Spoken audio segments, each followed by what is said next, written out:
listeners, and welcome to the Downright Upright Show, the place to go to hear out loud and proud what Minnesotans are thinking. And I am your host, Philip Anthony. Thank you for joining us today, and I hope you're all doing what, guys? Fabulous. That's right. Fantastic, fabulous, put together twice as nice, saves time. Okay, good. Today's show, guys, is going to be very different. I'm going to be introducing my audience to my future co-hosts who will be coming on a revolving basis, sometimes together, apart, depends if they like each other. But we'll see. No, yeah. I don't know. So, as you know, I normally have one guest that I interview them, but this is going to be a different type of show.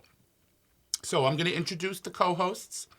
They are two amazing human beings. I love them to death. Both of them are incredible people, and I'm sure you're going to all like them. So first, I'm going to introduce my co-host, Austin Ballhagen. She's the former 2nd Congressional District Chair, and this is her 3rd appearance on the Downright Upright Show. Say hello. Hey, everybody. Hi, Austin. And my second co-host today is Matt Amundson, and he is a volunteer, presently still is a volunteer board member of Golden Valley Pride. And this is Matt's 2nd appearance on the Downright Upright Show. Hello, Matt. Hello. And I'm so excited to welcome you guys. I really am. I've been waiting for this show forever. So we'll start with Austin. Remind the audience a little bit about yourself and anything you want to add to that. Yeah, just very briefly, I've been involved in politics, particularly Democratic politics, both in Iowa and Minnesota for roughly the last 20 years in different volunteer capacities and sometimes in paid capacities, just depending on the job and the role. I'm kind of a political nerd, and that's, some people check baseball draft or football drafts, and I'm usually the person checking campaign finance deadlines or filings. So that's kind of the rundown on me and what I like to do. Well, welcome to the show. Thank you. Thank you, and thank you for being a co-host. Thanks for the invite. It's going great. to be so much fun, isn't it? Yeah. Yes. And now, Matt, tell us a little bit about you and remind the audience, because you were on the show before, but, just reintroduce yourself, I guess. So, yes, I'm a volunteer board member in Golden Valley Pride. That's one of my many hats. I work at the University of Minnesota in the diversity, equity, and inclusion sphere out there, which is wonderfully fulfilling and emotionally taxing in a great way, but sometimes, a lot. But even so, I love what I do. I love who I get to work with. And I learn and grow constantly in this role. So that's wonderful. I get to bring it to all sorts of spheres like this. But I was brought to AM 950 through my work with Golden Valley Pride, which is wonderful. But born and raised Minnesotan and not planning on leaving anytime soon. But you never know. I like how the world just continues to throw things at me. And you can't leave us. Well, we'll just see. You never know. I can't make any promises. Matt, I would cry. Honey, I'm going to cry too, but it's fine. We'll make it through. I will cry. It's okay. I will be distraught. I'm not going to promise anything. I don't know why I even threw that out there. I don't know how to introduce myself, so I just started babbling. No, you're fine. You're doing great. It's funny how we met too, because you were coming in to do a radio promo. A radio promo for commercial, yeah. Right. Mm-hmm. You were recording a commercial for Golden Valley Pride, and Jennifer introduced us, and the next thing you know, we were like fast friends. Yeah, and here we are. And here we are. Here we are. And now you're a co-host on the Downright. I know, Upright. It's amazing. I'm crazy about you, by the way. Crazy about you, girl. I love Happy you, to be girl. here. Anyway, I love. Don't you just love him already? It is great energy. I'm here for it. I love the energy. Well, we all have to have energy on this show. Absolutely. Because, Anyway, so I'm going to throw some issues that are happening, almost like in a lightning round. Just give me a brief opinion. Each of you, I'll call your name and you let me know what you think. And then we'll go into... Can we buzz in? Is that a thing? Or like the Price is Right. Yeah, well, right? No, the Price is Right. There's no buzzer on it. Please don't make me guess any prices. Especially the way things are going right now. That's too depressing. Bid $1 on everything. No whammies. No. Okay.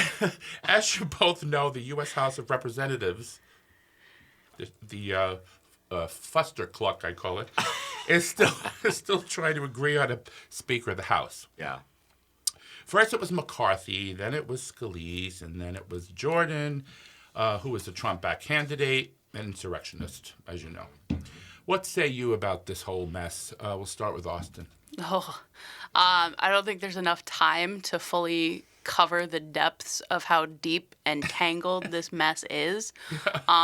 With that said, I did notice two interesting things on Friday. One, Matt Gaetz issued a statement that he and several other members of Congress would be willing to accept censure as like a compromise for people that wanted to punish them if they would vote for Jordan. That is wildly out of left field.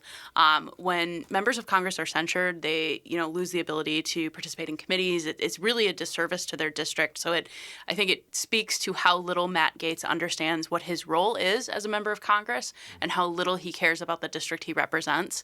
I, in addition to that, noticed that on Friday, McCarthy has started blaming the Democrats for this debacle and saying it's the majority of Democrats that voted to oust me. As a reminder, the Republicans are the majority party in Congress. And months ago, when this McCarthy accepted this change to the rules that allow for a one person to instigate this motion to vacate, every single Democrat voted against that and said this is a bad idea. It's going to be bad for the institution. It's going to come back to bite you in the butt. And it did. This is not on us. So The majority party can't control what's happening. I don't know if they should be in control of a branch of government. Yeah. Well, I told you my opinion before the show. I think they should at least try to keep the government open and appoint McHenry, who is now the Speaker pro temp, for just at least to keep the government open. I mean, we need that because there's people that are going to suffer through this if there's no, aid for Ukraine, SNAP benefits. All of that. I can't enumerate everything. It's a lot of things. So we need to keep the government. What say you? I think, well, first of all, well said, Austin. I appreciate that perspective. I mean, and a lot of those insider pieces, I just don't know. I'm not super deep into politics because a lot of it, to be totally honest, is really scary. I think even just as an outsider right now, just watching this whole fustercluck, I need to be very careful about how I say that. Fustercluck, It's a you could great say word. that. Yes, but I have to pause before I say it to make sure I say it properly for the radio. But I know. just watching this whole thing play out, I guess it's just like it's disheartening to see, where I think maybe I grew up with maybe a naive hope for the government, and I think I still have that, to be totally honest. Where it's I want and hope and expect my government to do the best for its people, and it seems so fusterclucky in a way that there's just so much contention and insider fighting and argument. It's a whole Netflix series that has yet to be developed, of just like drama and anger. It's really disheartening to watch and scary, and it makes me nervous I wonder what other folks who are outside of our country look at us and when they see things like this and see how it all plays out and like, don't they have their stuff together? Can't they figure this out? And I'm not saying that other countries don't have their own issues too, let's be honest, but at the same time, I think a lot of people look to our government as important leaders in this world, and when we can't figure our own stuff out because we're just arguing and against each other and not supportive of the roles that folks are voted into and placed into, it just makes it that much more I don't know. I guess disheartening is the only word I can come up with right now. Yeah. It's a great way to say it. And these people are representing people. Yes. That's the scary part. And they seem to lose sight of that. It seems to be. I think so. And the people That's who my are perception voting anyway. for them, what's going, something's not right. Yeah. I mean, what's the expression? The house is the lights are out in the house or something. The lights are on and nobody's home. That's a good one. Yeah, that's perfect. Anyway, moving right along. So currently in the news, it's been reported that Trump attorneys Sidney Powell, I loved her, by the way. She's amazing. Oh my God, they should make a drag queen out of her. I mean, she's just the best. Look at her, right? The way, just everything about her is drag queen material. And Kenneth Chesebro, I used to call him Cheeseborough, but then they said, no, it's not cheese, it's Ches. So, correcting myself. Pleaded guilty in the Georgia election interference case. Now, that's a bombshell there, because now Trump is is sinking in the quicksand even quicker. Let's start again. Is he aware of that though? I don't. That's my question. Well, he's living in a different planet. sure you know, does. somewhere. Anyway, so Matt, what do you think about that? Any opinion? To be honest, I guess when I heard about this news, my first thought was exactly that. It was like, is Trump aware that he's in this quicksand? Does he? Because he does seem to be in his own little world. Like he creates the world around him. So I don't know how he expects this to all roll out. But the way that things seem to be rolling out for him and his experience, the people all around him who are just kind of folding. Thankfully, finally, it seems to be.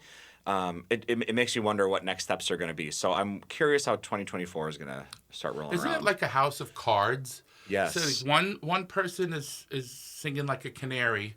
The I think next he's person- glued his card to the table, though. Like he's pretty sure that he's going to stand still. He'll be fine. He's not. I'm gonna guess no. I'm a no. I'm a hard no. It's a no for me. It's yeah. a no for me. I love you. Anyway, Austin, any tidbits you want to throw to me? Yeah, no, I mean, I think you hit Any the crumbs? Yeah. nail on the head with, does Trump even know that, like, how deep, sinking up past his eyeballs he is right now? Because these are just the two latest. I mean, this is what's new. We've seen many other people flip before. There are many other people that have been convicted regarding different aspects of all the numerous litigation that's going on right now. And I will add, on Friday, was it Friday or Thursday this week, he also got slapped in court in New York with, actually this is the first time he's been held with an actual consequence for violating the gag order. He was fined $5,000, has repeatedly refused to adhere to this gag order with this case in New York. So it's been a bad week for him, but Yeah. I totally feel he is living in la la land. He did an event in Iowa and was on stage, and it's the same. I'm being witch hunted. I'm being persecuted.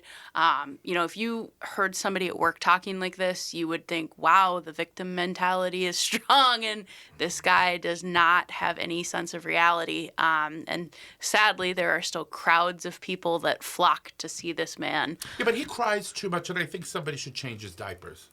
I really do, because when a baby cries too much, that's what you do. Yeah. You change I think that's what the court is trying to do, aren't they? Trying to change his diapers, really? Somebody needs to change his hold him diaper. accountable to his 'cause actions. It's kind of weird that all he ever does is they're after me, they're getting me, Yeah. me. There's never any finger pointing at himself. It's always my always God. I'm the victim here. Everyone feel badly for me. All these people are after me. Let's go get them. And that's scary. I would hate to be on the other side of that finger pointing, because Yeah. those crowds of people, as you mentioned, Austin, they're feverish. Yeah. And they'll fight tooth and nail. Is that the right term Tooth for and him? nail. Right? Tooth and Yeah. nail. That's scary. Yeah. Well, That scares me. The amount of power that he has is unbelievable. it is. It really is. It's a cult. It is. I mean, I hate, forgive me, people, if you don't, but it's a cult, because if you don't have a platform, you don't have issues you're talking about. He doesn't talk. You ever hear him talk about issues? Ever. No. I mean, it's always about, I'm being persecuted, and this person is after me, and it's a witch hunt, and Yeah. blah, blah, blah, blah, blah, Yeah. blah, yada, yada, yada. So, Yeah. Well, I'm and- glad you mentioned the people that it falls back to, Matt, because it's right. Like, Trump is one man, and he can do a lot of damage, but where the vast majority of this damage comes from that he does is the values he brings out in people and normalizes. And these are people that are middle management in your jobs. These are people that are determining who gets into college, who gets housing, who gets loans. That's where it's terrifying. Yeah. Yeah, Yeah. absolutely. Well, the next issue is the situation in the Middle East. This is a really dire one. I am so sad by what's going on in Palestine and in Israel. It's just, I'm a humanitarian, and I see it as a human issue. It is. Not an Israeli issue or a Hamas issue or a Palestinian issue, whatever. It's a human issue. Supposedly the Islamic Jihad blew up a hospital, I believe, in Gaza, and tried to blame it on Israel. And poor innocent Palestinians are in the crosshairs of this fight from both sides. Is there some way we can possibly figure out a way to protect the innocent people whether they are Palestinians or Israelis. Who wants to start with that one? Throw in the ball somewhere. Let's start with you, Matt. I don't have an answer. I'm honestly thinking It's hard. it is. I think I figured you would bring up this issue because it is sort of all consuming right now. All consuming. Not just in the news, but I think just in people's hearts and minds, understandably so. Mm-hmm. It's alarming and it's heartbreaking, and I don't know what to do to resolve it. And I'm not voted in a position to do such a thing, to make a choice like that, thankfully. But that's I guess going back to what I said earlier about having hope for our government. It's like I hope that there are people who can step in and support and do what they can and do their best to stop. I don't know how to do that though. I don't have a good answer. Well, I proposed something in the car when we were on the way here, Austin, and maybe you guys, but at the same time, it's like Mission Impossible. But if it happens, I think the leadership on both sides sucks basically. You have a right-wing government in Israel. You have Hamas, who doesn't recognize Israel. And how can two people two sides come to the table when there's no table to sit at? The table's being removed. Yeah. You have to get two leaders on both sides who are willing to sit down, like what Jimmy Carter did in the 70s with Menachem Begin and Sadat of Egypt. He had them sit down, and that's why today Egypt and Israel are allies. Yeah. You got to sit down, man, and talk, man. And people are dying. I mean, put the people before your own powers issues. Yeah, you mentioned it's a humanitarian issue, and that's the thing. At the end of the day, it's about human lives. Exactly. And so I think what seems to be missing in all of this, which I think we've seen countless times throughout history, is there's a lack of recognition that it is human lives. And I think when there's this perspective of one life is more important than another, or this human life is valued less, that's what makes those conversations darn near impossible. Which is unfortunate because those are just biases that are playing out in really big, influential, and impactful ways. Yeah. So the only way to get through is sit down and have rational conversations. But unless you're interested in talking about it and learning from that, there's no movement that can happen. Yeah, and what's going on? Yeah, Oh, I was just gonna say, and it's right. This is a complex geopolitical issue that is not new. Although there have been new developments with this, and this is certainly a big escalation that we have seen, in the last couple of weeks. But it's overshadowed by the fact that you have this shadow Cold War between Iran and Israel, which is the subset of a shadow Cold War between Russia and the United States, is what this comes down to. And at the end of the day, unfortunately, there are so many civilians and so many people that pay the price of that, especially when we've got humanitarian aid that's not getting in, when we have people that are running out of water, people that are running out of fuel, hospitals that cannot pick up and just move. And in addition to, the immediate on-the-ground issue of trying to get people out of the way, there's nowhere for these people to go. There is nowhere they can leave. They're being told to evacuate. Hey, this border crossing might only be open for a short time, and then the border crossing gets hit. It makes people not want to trust to leave either. And there is a long, fraught history. If you look at UNRWA, if you look at going back to various United Nations decisions that have tried to address the issue of Palestinian refugees for many, many decades, it's not easy for people to pick up and leave, and the human cost is what gets lost in all of it. Yeah, well, the problem I'm seeing is, for example, Egypt. They have a border with Gaza, and simply all they can do is say, okay, we'll take people into the Sinai and we'll build tent cities, or we'll, bring trailers to give them water, food, shelter, right? Egypt won't even do it, except those refugees. Jordan won't accept them. Nobody wants them. And it's almost like, and this harkens me back to the United States issues up with the border. We have people coming across the border, not because they want to work in McDonald's. They are coming here because they're being persecuted in their countries. You know what I'm saying? There are asylum laws, right? And we have to look at the humanity of it again. It goes back to that. And so until we get to, like you said before, we look at people as human beings and not as Palestinians, Mexicans, Honduras, people who are suffering, and take care of them and give them water, food, the essentials of life, then we're not a civilized society. That's just me. Yeah. Anyway, so this is an interesting issue. This is probably the last one before we get to your issues. Oh boy, sounds like therapy session. My issues. I'm having issues. Oh, boy. By the way, I hope this isn't distracting my fan. No. I just get hot flashes sometimes. You know, I just feel hot. That's why I live in Minnesota. I just love the Totally climate. fair. I love the climate here. I just do. I don't know. I love when people go out to get their mail in their shorts and it's 20 below. I think that is amazing. I love it. Anyway, so Republican lawmakers in Wisconsin, I don't know if you heard this story, you guys, have threatened possible impeachment of the current liberal judge, Janet Protasewicz. Have you heard this story? Okay.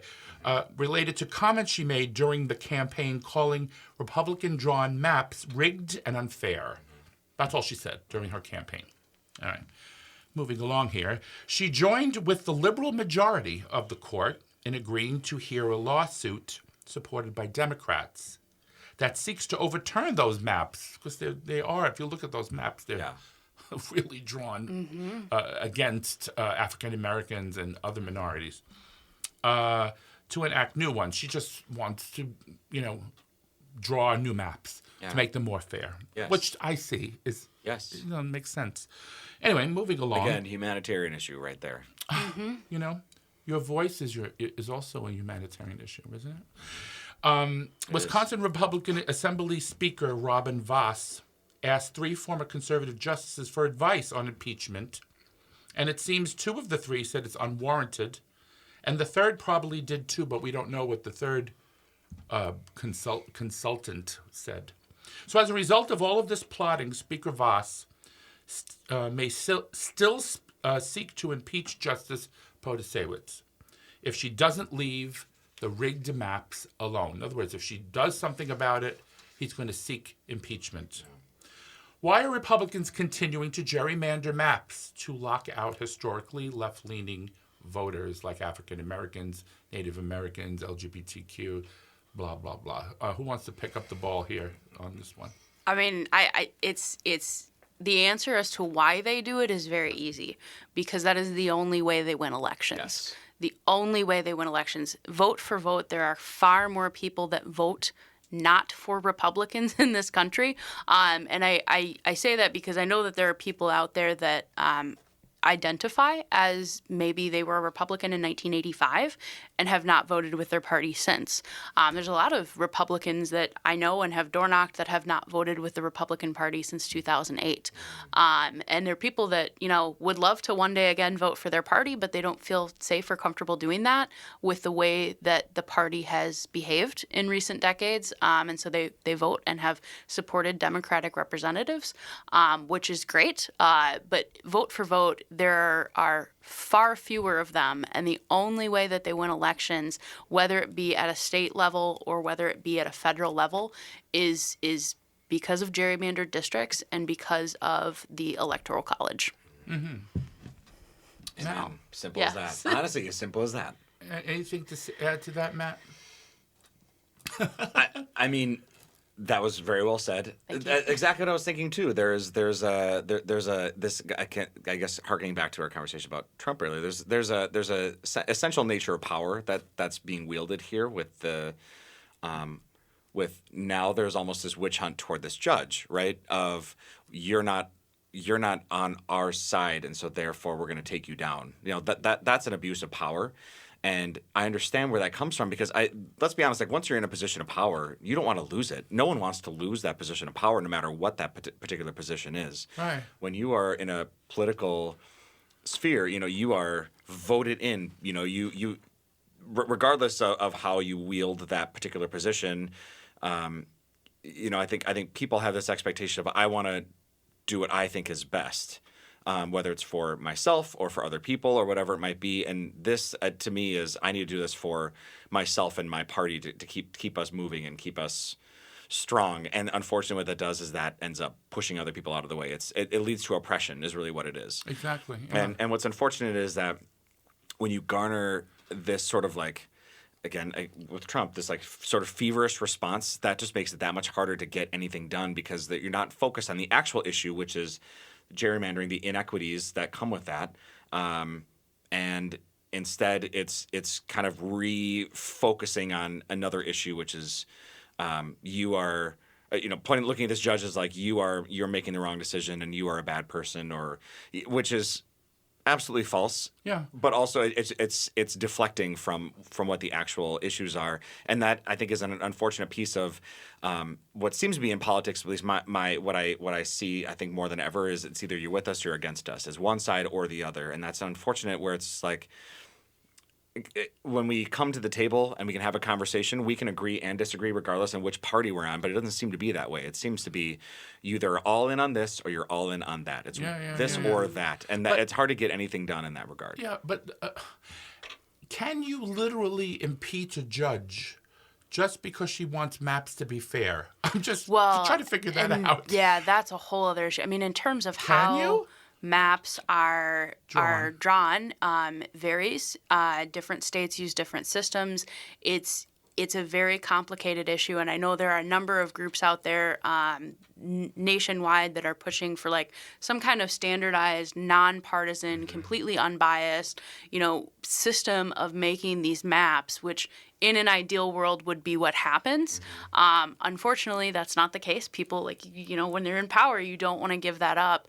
But it's really unfortunate, especially in this circumstance, because this judge has literally just agreed to go forward with litigation that was brought by the Democratic Party in Wisconsin. It's her job to look at those things and evaluate them. And we should trust, right? We should trust. And I know there are one-off examples where we've seen judicial issues that clearly there's an issue or a problem there, but we should trust, this person is a judge in Wisconsin and she's just doing her job. Yeah. And to have people come after her for that because you're not doing your job the way that benefits our party is so just icky, gross, shady. It is cringe. Yeah.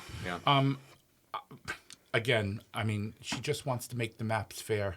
To impeach somebody for just that alone makes me cringe, because I think it's kind of, doesn't everybody? Don't you believe in fairness? Well, I mean, but I think fairness can be subjective, right? Because what is fair for including one black person, people may not be fair to white people. It's the basic question of equity versus equality, right? Like fairness doesn't look the same to every individual, and what's unfortunate is that then these biases get played out in ways that, where it benefits one person over another, which at the end of the day is not fair, but that person feels and sees and believes that it is unfair, even if, it is or is not. What you said makes a lot of sense. I think people are mistaking equity, equalness, being the same as, I'm using all these synonyms, for you're trying to take my rights away. Yeah.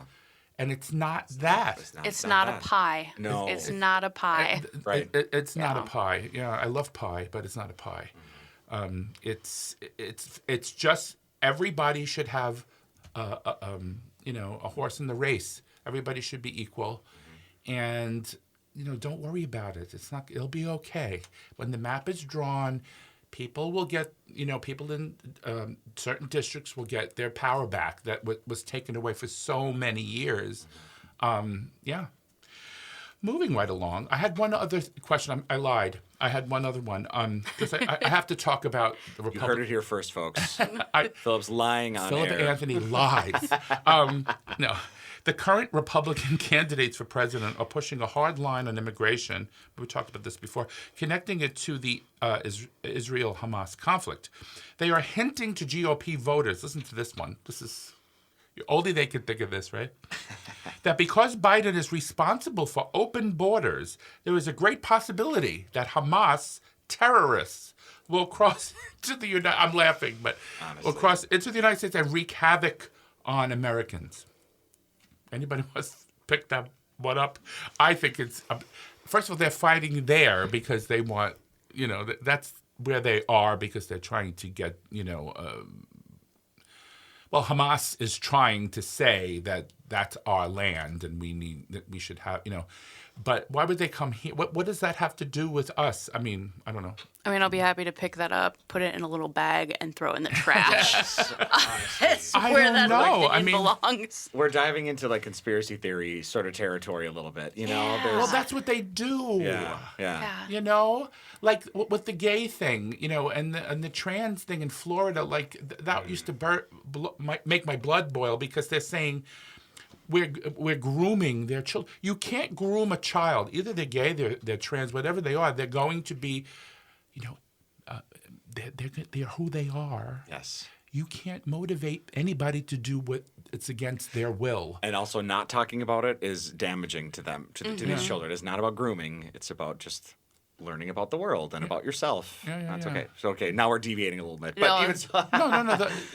Well, anyway. I think we live in a fear-based society in many ways. And so I understand why I don't agree with it, but I understand why there is that mentality of they're going to come after us now. I think there is very much like this is why, I guess we can talk about guns, but this is why people hoard and collect all their guns because, only I can take this world into my own hands, right? This mentality of it's all for one and one for all. Not even one for all. It's all for one. It's all about me. It's all for one. Yeah, but the immigrants, or migrants, whatever they call them now, they're coming here to save their own lives. That's what they're doing.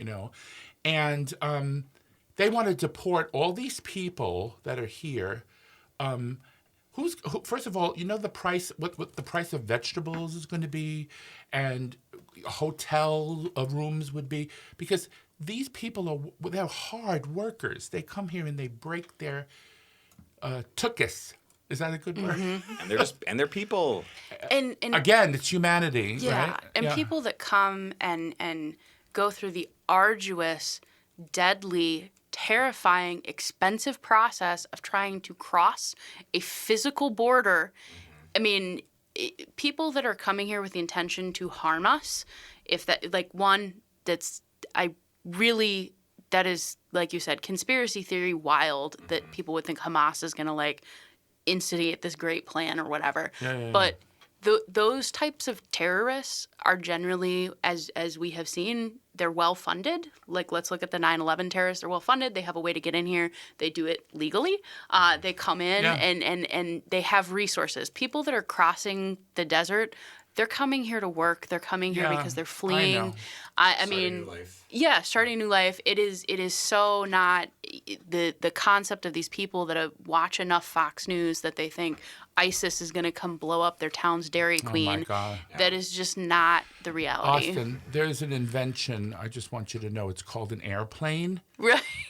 People can get. That's how they got here in the first place.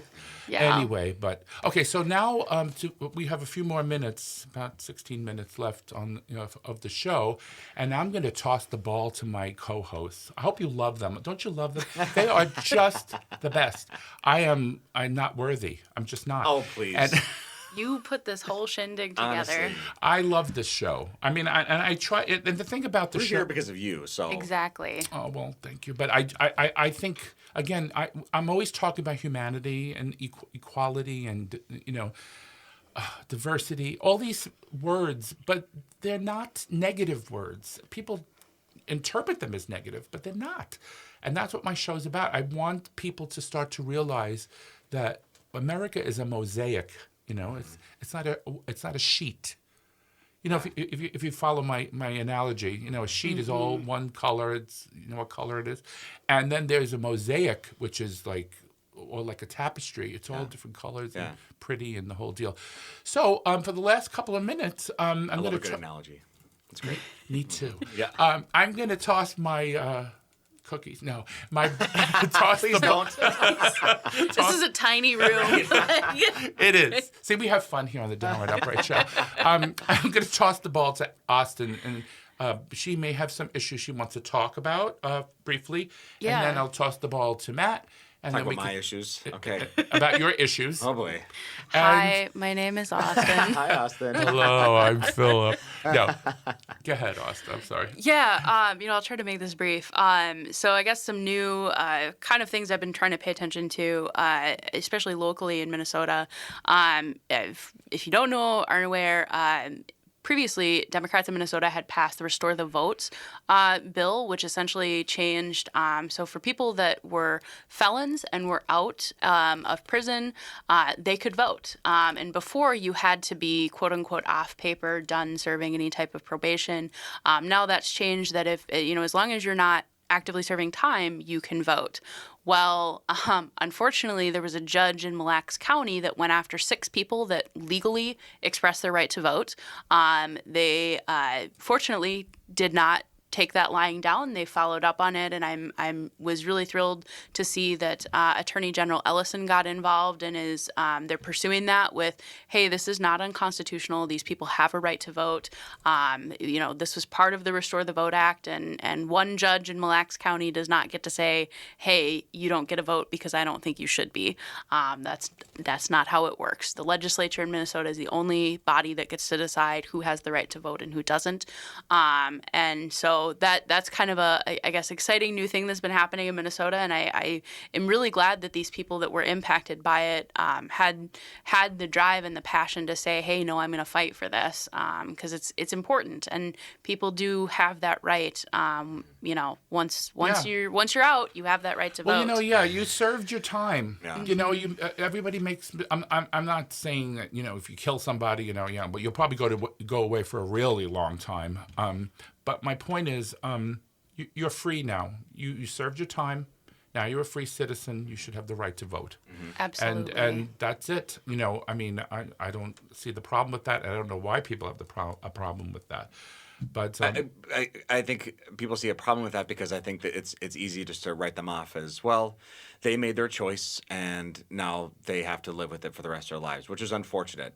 I think I want to live, again, this is my naive, hopeful mentality. It's not naive. I want to live in a world where people make mistakes and learn from them and grow and change. And it's okay to learn and grow and change because Bingo. we are human beings and that's what we do. We have malleable brains and that's a wonderful thing. And so when we have the opportunity to make change and to better ourselves and to better our world and to recognize the mistakes we made and change from that, that's wonderful. That's a wonderful thing. So to write someone off for a mistake they made or a choice they made at one point and say, well, that's you for the rest of your life. That's unfortunate. I never want to be held accountable to that. There's an example I Absolutely. want to bring up really that has something to do with that. Do you remember there was a story about this guy? He was in the Klan, and he served in the Klan for many years, and he realized, like a light bulb went up off his head. He left the Klan, and now he goes to Klan things and meetings and whatever, and tries to get people out. Yeah. And he's become an advocate for people who want to leave the Klan to make it easier for them. And I love That's beautiful. that. What a scary position to be in, too, by the way. Yeah. He's taken a lot of chances. Yes, he is. But that's an example of changing course. Yes. And you're going down the dark side, and then you come out and you're this beacon, and what do you think about that? Yeah, I know very few people. I myself am not the same person that I was at 30 or 20 or 15. Me either, believe me. God for that. Yeah. People Yeah, change and they goodness adapt, gracious. and it's natural to change and adapt and grow. And I think you're completely right in terms of I would not want to be held accountable to a system that says you did this thing at one point in your life, so therefore it paints who you are for the entirety of it. And with that too, we have a judicial system that has designated a period of time that these people serve, and once that time is done, you are done. You have served, like you said, you have served your time. So why would we say, and that goes beyond even voting, but in terms of like job applications and housing applications, unless there are restrictions on that, and there are people that have restrictions for certain reasons, and those are a good thing. Yeah. But, if you, got caught doing something that, you got a 2-year sentence, that shouldn't impact you 40 years down the road in your ability to vote or own a home or hold a job. Yeah, So. Absolutely. Well, so now we're going to toss the ball to Matt. I'm sure there's an issue you want to bring forward to the audience. There are all sorts of issues. Which direction Do you have an wanna go? issue? Oh boy, how deep are we gonna get? Well, actually, something I want to bring up that you just reminded me of just by bringing up that issue, Austin, was this is more of a silly question, but at the same time, so I was at a team meeting the other day, and it's sort of just like a warm up, whatever. So my boss brought in, it's a card game called Hot Topics, and it's literally just yeah. like, have you seen that one? It was literally we just did like a thumbs up, thumbs down. What do you think of this issue? It's just like a random issue, and then kind of generate conversation, right? And one of the questions was, should everyone be required to vote? Wow. I like that question. I don't know. I'm thinking. I know. I'll tell you, it generated some fun debate. Wow. Because on one side of the coin, you believe in freedom, people to do whatever they want, under the law, obviously. Yeah. Yep. But at the same time, not enough people vote, and that's why we have the fustercluck that we have now in this country. Yeah. So yeah, what do you think about that? I think it's a complex issue, and I say that because I would love to see everyone vote, but there are, because of the way that we determine how elections are held, which varies state by state, it's not practical to require or compel everyone to vote. And in other places that do, like in Australia, if you don't vote, you are heavily fined. And there are people that don't for those reasons. There are people that religiously, your personal value belief system, don't want to vote. But there are also a lot of general, real, impractical barriers that prevent people from voting. Yes. So Yes. until those are addressed, Yeah. Yeah. When are we going to start addressing those, do you think? Right? Oh, God. Well, I think Minnesota, if I'm not mistaken, because you're the expert on this. We have the largest percentage of people in our state who vote. Highest turnout. We are the highest turnout, right? turnout. Yeah, because I know that there are some that are very low, and we're in the 60s or 70s. It's varied 60s and 70s, and there's always a little bit of a right. So what we would consider a presidential year, those generally tend to be a higher vote share than an off-year or midterm election. But even when we look at off-year or midterm elections for like school board things or just the elections that happen in between the midterms, we do still generally have higher turnout. And I will give a shout out to both Minnesota's 2nd Congressional District and Minnesota's 3rd Congressional District, which have routinely in the last couple cycles been like some of the top turnout by district in the country. So thanks for that. Yeah. I didn't know about that. Yeah. Wow, that's awesome. Did you have anything to piggyback on your segment? Okay, well, excuse me. Something that has been in conversation that I've had with colleagues lately, and I'm not calling you out on it, Philip, in any way, shape, or form. I know. You have a scared face. You're fine.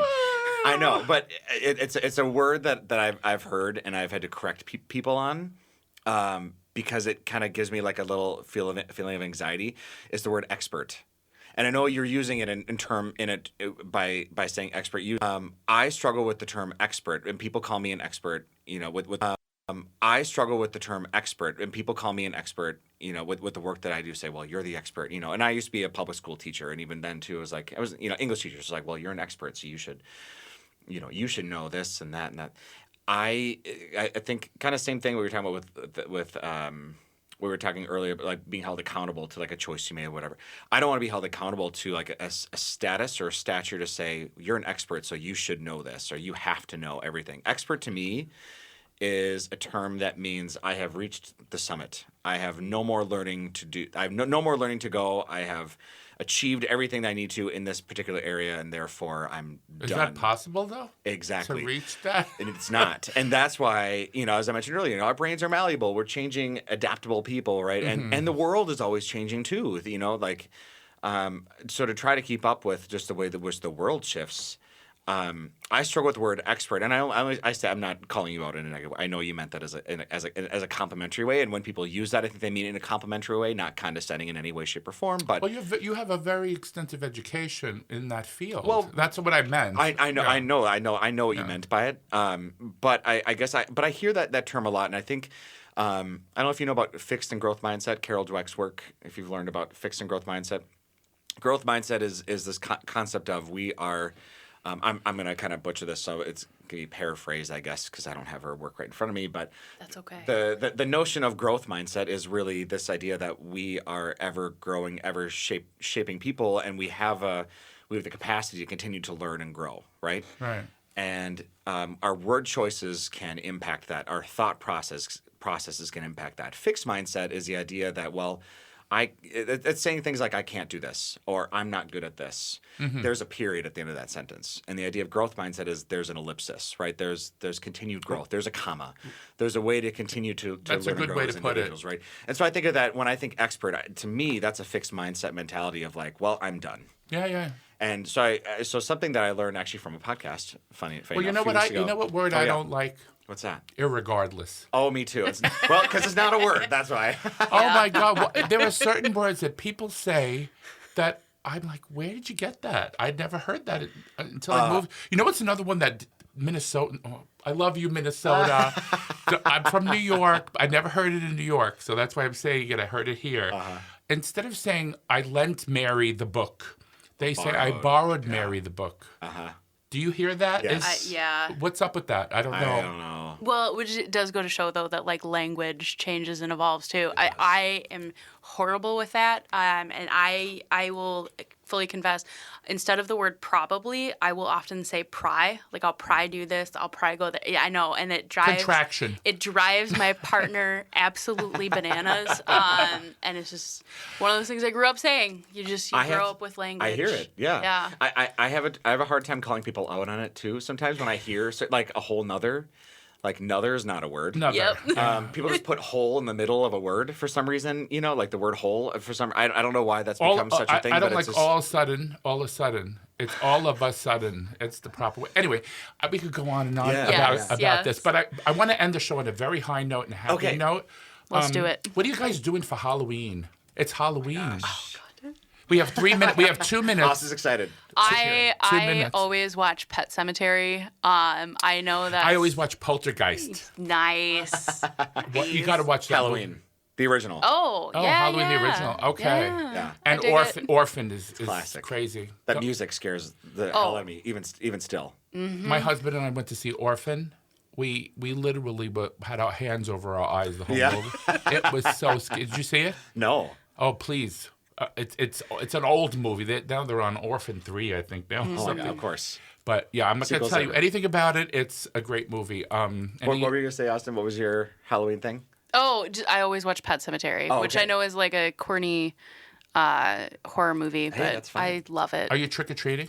No. No? Sadly, we never get trick-or-treaters either. Well, it's on Tuesday. So I joined the Twin Cities Gay Men's Chorus. Oh. And which is great. Awesome. But it's I on didn't know Tuesdays. You could sing. Well, you got a mic right here, so let's do. Want a few He bars? played the mash. He played the monster mash. The monster mash.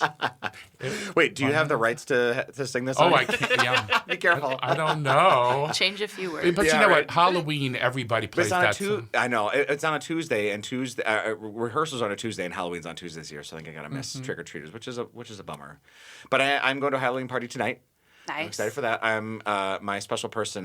We were going to rent costumes, and we ended up buying because we just didn't like any of the rentals. So we bought a bunch of random stuff. So it's like part drag, part... you would be pretty in drag. Yeah. Yeah, I think this so. whole thing? Thank you. This whole thing. Anyway, I can't remember the theme. Anyway, go ahead. Yeah, no. I love you. I love a Halloween party. I love a costume party. This is the thing, guys. This show should be 3 hours. I just love these two people. I hope you fall in love with them as much as I have. I have a minute left, so I just want to thank you both. Austin Ballhagen, And Matt Amundson. I pronounced your name right, Amundson. Yeah, right? you got it. Okay, yeah. It has an interesting letter in there that I had trouble pronouncing. People put the D in a The weird D. spot. They say like Adminson a Yeah, lot. I don't say that. Yeah, Yeah. Amundson. But thank you so much for joining me on the Downward Upright show. And we're going to see them again, people. Woo! Trust me. Oh, yeah. Thank Stay you. tuned. Yeah, stay tuned. Yes. And on behalf of me, Philip Anthony, the host, I want to say thank you all. I love my audience. And tune in soon. Love you. Bye. Wave.